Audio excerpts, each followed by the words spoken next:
Okay, so I'm over here in Santa Ponsa today and we're going to be talking EES, or the rollout of the entry and exit system, soon to hit borders over here in the whole Schengen area, and also what it means to you. But I'm going to start this video by asking what it does mean to you actually. Are you going to stop travelling as a result of additional red tape being added into the whole travel process? Or are you going to wait and see what happens before you book your holiday next year? Let me know in the comments below. But it's absolutely scorching hot over here in Santa Ponsa today. We've got highs of around 29 degrees Celsius. So I'm going to take a walk now under the pine trees. I'm going to find a shady spot and I'm going to let you know what the official information is on the UK government website, which they've just updated. So let's turn the camera around and let's take a walk down through Santa Ponsa. I'm going to give you all the information you need to know. So the UK's independent newspaper has called this unprecedented red tape with the introduction of the entry and exit system. And the UK government have just published official information about the EES, or the entry and exit system rollout for UK passport holders travelling to Europe. Now this is going to apply to you as well if you're coming from any other third country. So for example, the United States, Canada and Australia. This has got nothing to do with the ETIAS visa waiver, which is due to come in about a year in October 2026. So we don't need to worry about that. Now firstly, I want to reassure you that you don't actually have to prepare anything if you're coming through the borders for the introduction of the EES, which is due to start on October the 12th. You don't actually need to have anything with you apart from a valid passport. So I am telling you at this point not to worry. However, I would like to know your opinions about this. Are you going to avoid booking your holiday for next year on the back of the introduction of the EES? Are you worried about queues at border control? Are you also worried about newspaper headlines suggesting that you may well be kept on aeroplanes as well because of crowds over at border control because of the introduction of the EES? Well, let me know in comments below because, well, I'm really keen to find out what you guys think about this. But let's see if it's going to be smooth runnings or not. But anyway, let's go back to the UK government information and the official information, which is why I want to make this video, just to give you the lowdown on actually what's happening. So they say from the 12th of October 2025, the EU's new entry and exit system will begin. This new digital border system will change requirements for British citizens travelling into the Schengen area. Now, I'm just going to put all the countries that this applies to up on the screen, just so you can see. But just to note as well, and they do say that the Republic of Ireland and Cyprus are not within the Schengen area, and therefore EES is not applicable when travelling to either of these countries.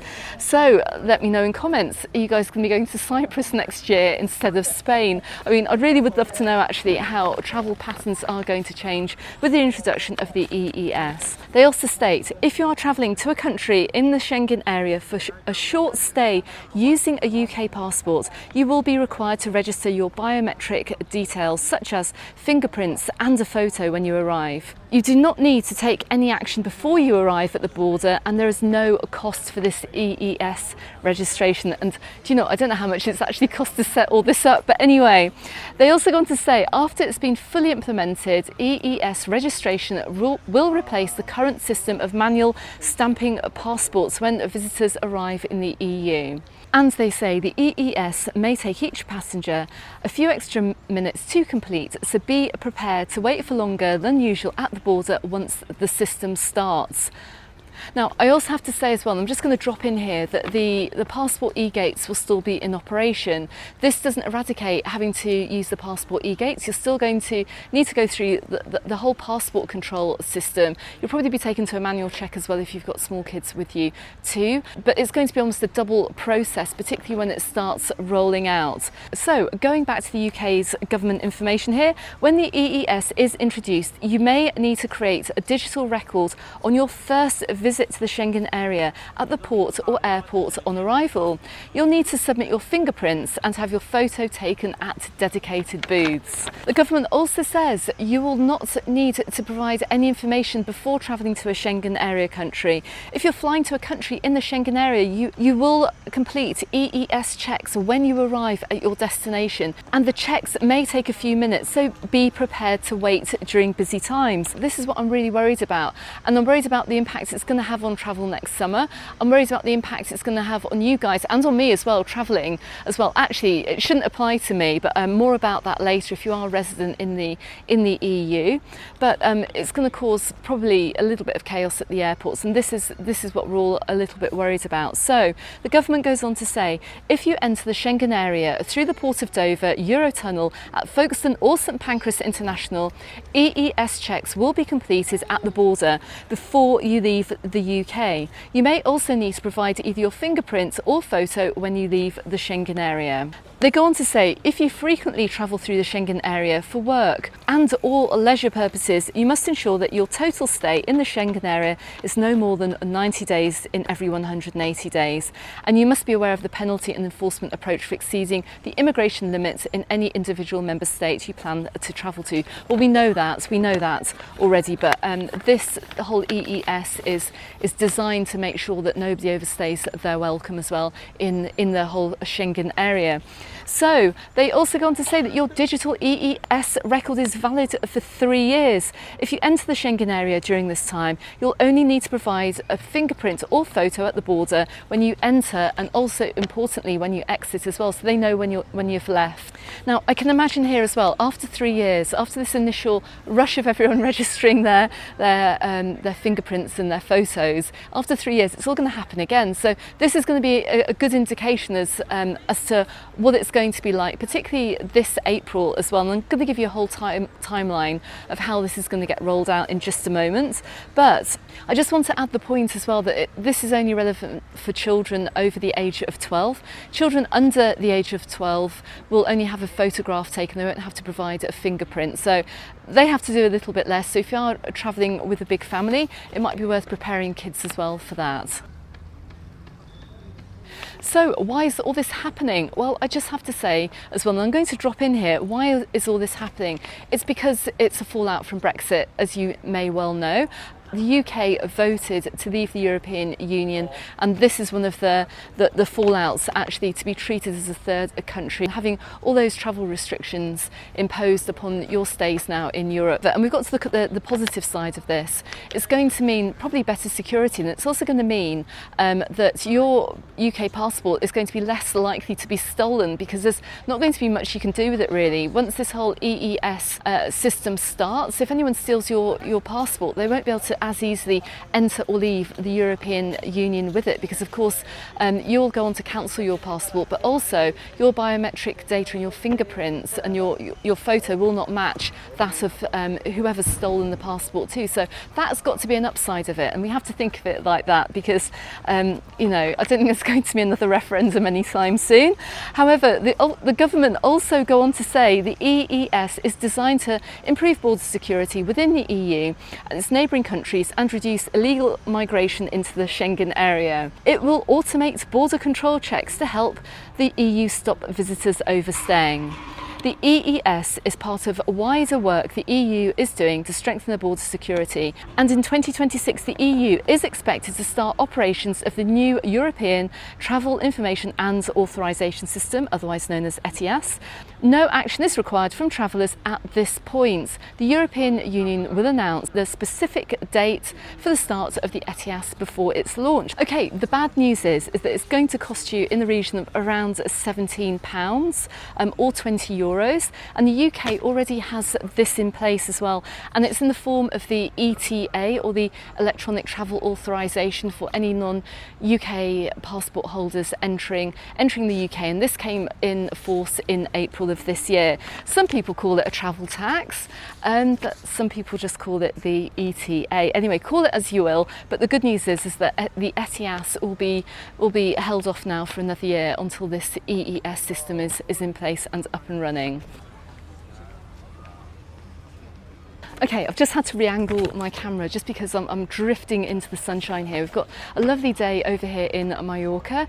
Anyway, there are going to be some exceptions here to those using the EES. And for example, UK residents living in the European Union or the Schengen area, we should be exempt to actually going through.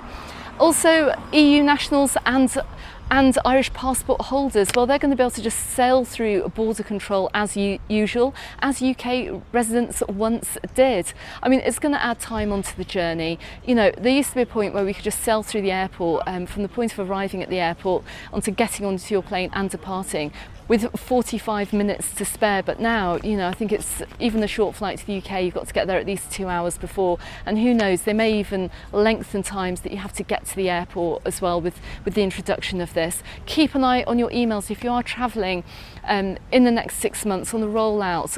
And also beyond April as well, make sure you download your airline's app as well, and they will advise you of times to get to the airport as well, obviously taking into account this whole new process. So will it lengthen travel? Will it lengthen your travel day? Quite possibly. Okay, so a timeline and what this means to you. This is going to be phased in from the 12th of October, and there'll be a full rollout on the 9th of April 2026. However, it's going to be a slow rollout as well, so don't worry too much, because not everyone is going to be asked to submit their information, and it's going to start off with a gradual rollout of around 10% of passengers. By January, we're going to have a rollout of about 50% of passengers, and then by the 9th of April 2026, there should be 100% removal of manual passport stamping, and the EES should be fully functional. Will it be though, is the question. That is going to be another question. But borders do reserve the right to move people through manual checks if the border control is going to be looking congested. So also bear that in mind too. So if you're travelling before the end of the holiday season, don't worry too much. If you're taking breaks over the winter, you may well actually have to pass through this new system, but then again you may not. And also expect manual passport stamping to take place in the meantime as well. And then after 3 years as well, after 3 years, like I said, of this official rollout, it's all going to start again, and you have to resubmit your biometrics once again if you intend continuing travelling through the EU. Okay, so let me know your comments about this. Are you worried about travelling in the future? Are you going to watch and see what happens with this whole EES rollout before you book your trip next year? Let me know before. I mean, the fact that more investment is being poured into Spanish airports means that there is a planned expansion of travel throughout the whole country here. So we're going to expect more people travelling, we're going to expect airports getting bigger, and hopefully we're going to expect a smoother travel process. And well, this should technically provide it, and Brexit has come at an enormous expense for just about everybody, not just for European state countries, but also for you guys in the UK travelling, and for any other third country travellers too. But also as well, and just to highlight that this isn't only going to affect airports, it's also going to affect travel into the Schengen area. So UK and non-EU travellers are using Eurostar from London St Pancras International. You'll need to use the self-service pre-registration kiosks, which will be located in 3 areas of the station before going through the ticket gates. This is more information actually from the UK government website. Also, UK and non-EU travellers using the Eurotunnel at Folkestone will be directed to a purpose-built pre-registration area to self-service pre-registration kiosks before continuing to embark on their journey. Now, we've already heard horror stories over at Folkestone with huge queues as well. So is this going to speed things up in the future? Let's wait and see. I mean, I don't know, but it's definitely going to lengthen the journey. Also, UK and non-EU travellers using ferry services from the port of Dover will be registered with either kiosks at the purpose-built Western Docks processing area, or a combination of agents and tablets depending on their vehicle, before being directed to the ferry terminal.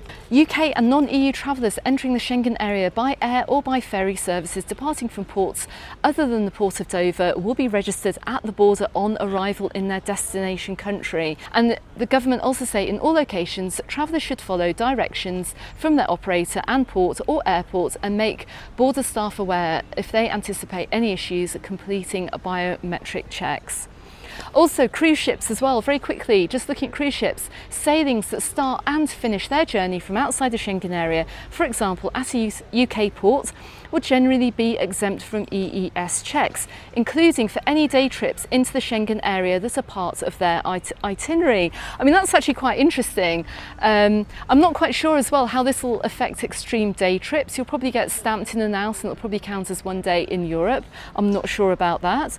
But travellers who disembark a cruise within the Schengen area and travel onto a further destination, including an alternative port by other means, will need to complete EES checks when leaving the ship.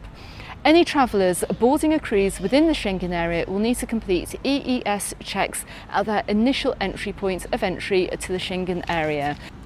So there's quite a lot to it really, and like I said, I dread to think the cost of all of this, but I'm sure somebody somewhere has a figure for that. So as I said, let me know your thoughts on this, and I'll keep you updated with all of this as we roll on to the initial rollout on the 12th of October.